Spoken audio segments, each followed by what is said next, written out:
कैसे हैं दोस्तों? ठीक ठाक हैं। मैं हूं तैयब हनीफ और आप सब कैसे हैं? ठीक ठाक हैं। मैं आज वीडियो लेके आया हूं आपके लिए कोयटा की जो मौसम है कोयटा का, ये दिखाने के लिए। आप देख सकते हैं कि मेरे बैकग्राउंड पे देख सकते हैं कि कितनी बर्फ़ पड़ी हुई है और अभी तकरीबन लग रहा है कि 1 फुट के लगभग जो बर्फ़ हो चुकी है। अभी थोड़ा सा वक्फा हुआ है, लेकिन अभी महकमे मौसमियात वाले बता रहे हैं कि कल और परसों तक और भी बर्फ़ होने के चांसेस मुतवक्को हैं।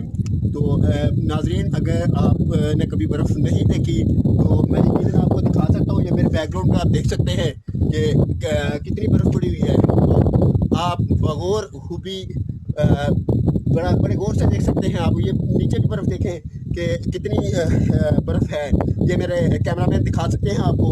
ये देखें कितनी बर्फ़ पड़ी हुई है, तकरीबन यहाँ तक पड़ी हुई है। तकरीबन 1 फुट के लगभग बर्फ़ जो है वो पड़ी हुई है। तो नाज़रीन, मेरा ये मकसद वीडियो आप तक लाने का मकसद सिर्फ यही था कि जिन लोगों ने अभी तक बर्फ़ नहीं देखी, तो सिर्फ मैं उन लोगों को बर्फ़ ये दिखा सकूँ। तो नाज़रीन, शुक्रिया, बहुत शुक्रिया।